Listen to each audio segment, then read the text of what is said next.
के लिए। ओम शांति। बाप दादा मधुबन। मीठे बच्चे, अब कलयुग की रात पूरी हो रही है। नवयुग बनाने बाप आया है, इसलिए तुम जागो। आपकी याद से अपने विक्रम विनाश करो। प्रश्न, जिन बच्चों की बुद्धि सतोप्रधान बनती जाती है उनकी निशानी क्या होगी? उत्तर, उन्हें दूसरों को आप समान बनाने के ख्यालात आते रहेंगे। वो अपना और दूसरों का कल्याण करने की युक्तियां रचते रहेंगे, दिन रात सर्विस में लगे रहेंगे। प्रश्न, तुम बच्चों को बड़े ते बड़ी कौन सी कारोबार मिली है?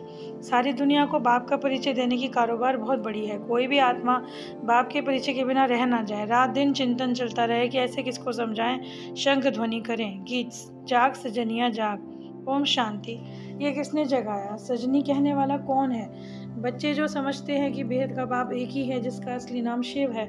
बाकी जो अनेक नाम रखे हैं वो हैं भक्ति मार्ग के। राइट नाम एक ही शिव है। जयंती भी मनाते हैं, वो हो गई परमात्मा जयंती। गाते भी हैं निराकार शिव जयंती। आत्मा को जब शरीर मिलता है तब उस शरीर का नाम पड़ता है, और शिव तो आत्मा का ही नाम है। उसको कहा जाता है सुप्रीम सोल। सोल का नाम क्या है? नाम गाया हुआ है शिव, गाया भी जाता है शिव जयंती। आत्मा की जयंती नहीं कहेंगे।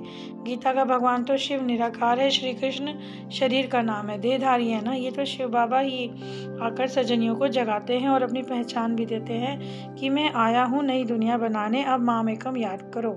माया पर जीत पानी है। बाबा को भी कहते हैं पतित पावन। देवताएं जो पावन थे अभी पतित बने हैं, इसलिए सभी पुकारते हैं कि हे पतित पावन आओ, आकर हमें लिबरेट करो। किससे?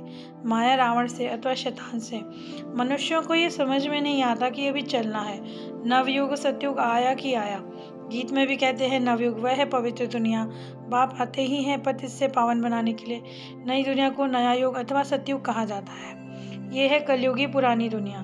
कुंभकर्ण की नींद में सब सोए हैं, उनको आकर जगाते हैं। माया ने अज्ञान अंधकार की रात में सबको सुला दिया। अब बाप कहते हैं बच्चे कुंभकर्ण की नींद से जागो। अभी इस पुरानी दुनिया का अंत है, मौत सामने खड़ा है। अब रात होती है पूरी, अब दिन आना है, इसलिए तुम जागो। तुम समझते हो बाबा आया हुआ है। हम भी घोर अंधियारे में सोए पड़े थे, अब बाबा आया है रात को दिन बनाने। बाबा कहते हैं मैं तुम्हारे लिए अर्थात नवयुग बनाने आया हूँ, और मुझे याद करो तो तुम्हारे विक्रम विनाश होंगे, क्योंकि इस समय सब पतित हैं। सब कहते हैं हमको इस रावण से लिबरेट करो। ये कोई नहीं समझते कि शैतान का राज्य कब से शुरू होता है। बाप आकर रावण के चंबे से छुड़ाते हैं। कैसे? ये तो बाप ही जवाएं तब आकर सुनाएं, तब फिर अनुभव से हम किसी को समझा सकें। सबको नीचे उतरते उतरते पतित बनना ही है। मुझ पतित पावन को आना ही संगम पर है। दुनिया के मनुष्य तो घोर अंधियारे में समझते हैं कि कलयुग की आयु लाखों वर्ष पड़ी, क्योंकि शास्त्रों में उल्टा लिख दिया। अब दैवी युग की स्थापना होनी है। दोजक को बहिष्ठ बनाने वाला बाप ही है। बाप कोई दोजक थोड़ी रचेंगे। बच्चों को भी पक्का निश्चय है कि बाबा हमको पढ़ाते हैं, बहुत समय से पढ़ाते रहते हैं। अब त्रिमूर्ति शिव जयंती भी आने वाली है। लिखना है शिव जयंती सो गीता जयंती।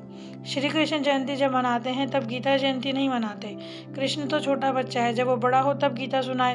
त्रिमूर्ति शिव जयंती माना ही गीता जयंती। ये बहुत समझने की बातें हैं। वो लोग गीता जयंती को अलग कर देते हैं, क्योंकि समझते हैं श्री कृष्ण तो छोटा बच्चा है, वो जन्मते ही गीता कैसे सुनाएगा। तुम बच्चों को ये बाप बैठकर राजयोग सिखला रहे हैं। ये भी गाया हुआ है सेकंड में जीवन मुक्ति। बैरिस्टर के स्कूल में बैठा है तो बैरिस्ट्री करने लग पड़ते। उसमें एम ऑब्जेक्ट है, मैं बैरिस्टर बनूंगा। बाकी उसमें उच्च पद पाना, ये फिर पढ़ाई पर मदार है। कोई फिर अच्छा पढ़ते हैं उच्च पद पाते हैं, नहीं पढ़ते तो पद भी कम। सारा मदार है पढ़ाई पर। तुम यहाँ मनुष्य से देवता बनने आए हो, परंतु देवताओं में भी नंबर बार मर्तबे हैं। कोई फर्स्ट क्लास, कोई सेकंड क्लास, कोई थर्ड क्लास।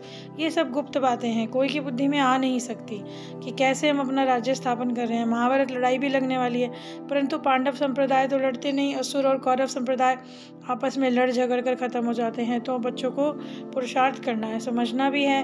बाबा समय प्रति समय डायरेक्शन देते रहते हैं। निराकार परमपिता परमात्मा राजयोग कैसे सिखलाएंगे। जरूर शरीर में आएंगे। बाबा श्रीमत दे रहे हैं बच्चे तुमको याद की यात्रा पर रहना, मुझे याद करो। यही योग अग्नि जिससे विक्रम विनाश होंगे। दिन प्रतिदिन तुमको अच्छी अच्छी पॉइंट्स मिलती रहती हैं। पतित पावन की पॉइंट्स भी अच्छी है। पतित पावन बाप को बुलाते भी हैं, फिर गंगा में जाकर स्नान करते हैं। तुम लिख भी सकते हो बड़े बड़े अक्षरों में कि पतित पावन तो परमपिता परमात्मा को कहा जाता है। ज्ञान का सागर भी वही है, सारी दुनिया को पावन भी वही बनाते हैं। सारी दुनिया का क्वेश्चन है ना, दुनिया पावन कैसे बने। गंगा जमुना नदियाँ तो चलती आती हैं। अभी कलयुग का समय है तो कुछ गड़बड़ होती है। सतयुग में फिर सब नदियाँ अपने ठिकाने पर आ जाएंगी, परंतु इनसे कोई पावन नहीं बनते। बहुत क्लियर करके समझाना है। पर्चे भी बांटने, वो भी आदमी आदमी देखकर देना है। मुख्य 2-3 पॉइंट ज़रूर समझानी है। वास्तव में इस समय सब पतित विकारी हैं, सबकी उतरती कला है। गुरु नानक ने भी कहा है, मूत पलीती कपड़ धोए। भारत को श्रेष्ठाचारी तो बनाना ही है, इसको भ्रष्टाचारी कहेंगे। श्रेष्ठाचारी सिर्फ देवताएं हैं, इस समय और कोई बन न सके, क्योंकि माया का राज्य है ना। बाकी भक्ति का सुख मिलता है। हाँ, यहाँ रचना भी योग बल से नहीं होती, विकार से पैदाइश होती है। पहले थोड़े होते हैं, फिर वृद्धि होने से आपस में लड़ते हैं। हर एक को पहले सुख दुख फिर देखना है, ये मनुष्यों की बात है। सतयुग में मनुष्य सुखी है तो जानवर आदि भी सुखी रहते हैं। तो बाप समझाते हैं, ऐसे ऐसे लिखो, त्रिमूर्ति शिव जयंती सो श्रीमद् भगवद गीता जयंती। फिर समझाना भी है, जो समझते हैं उनको दिल होती है कि ये बातें दूसरों को भी समझाएं। समझाने बगैर वृद्धि कैसे होगी। ड्रामा अनुसार जिसका जो पार्ट है समझने और समझाने का, वो अपना पार्ट बजाते हैं। भक्ति का पार्ट भी दिन प्रतिदिन जोर से होता जाता है। गाया भी हुआ है, जब बम्बोर को आग लगती है तब आँख खुलती है। तुम बच्चों को शंख ध्वनि करनी है, रात दिन चिंतन चलना चाहिए, कैसे किसको समझाएं। सारी दुनिया को बाप का परिचय देना कितनी बड़ी कारोबार है।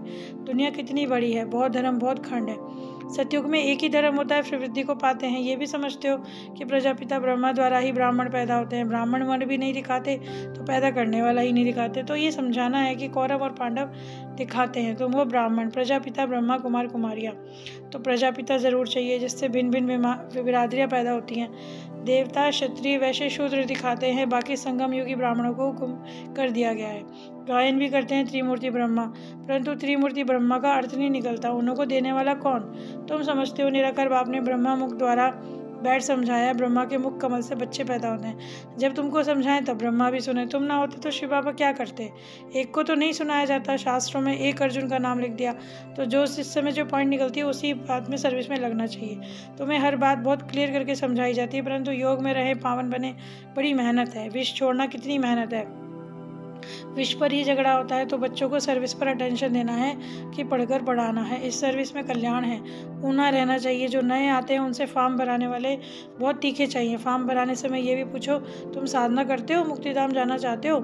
मुक्तिधाम का मालिक तो एक ही परमपिता परमात्मा है, वो बाप आकर पावन बनाते हैं। ये स्नान आदि तो भारत में ही करते हैं और धर्मों में नहीं करते। फिर अपने धर्म स्थापक के आगे माथा टेकते हैं, फूल चढ़ाते हैं, महिमा गाते हैं। उनको ये मालूम ही नहीं कि एक पतित पावन एक ही है। अभी क्रिसमस में क्राइस्ट का कितना मनाते हैं, फिर भी गॉड फादर को याद करते हैं, कहते हैं ओ गॉड फादर, उनको पुकारते हैं। उनको क्रिश्चियंस को भी ये नॉलेज मिलेगी। बाबा तो कहते रहते चित्र बनाओ तो विलायत में भी भेज दें। बेह सृष्टि के कल्याण के लिए बुद्धि चलनी चाहिए। बाबा की बुद्धि चलती रहती है।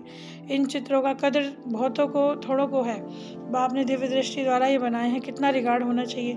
इनसे तो बहुत भारी फर्स्ट क्लास सर्विस होती है। ड्रामा अनुसार कोई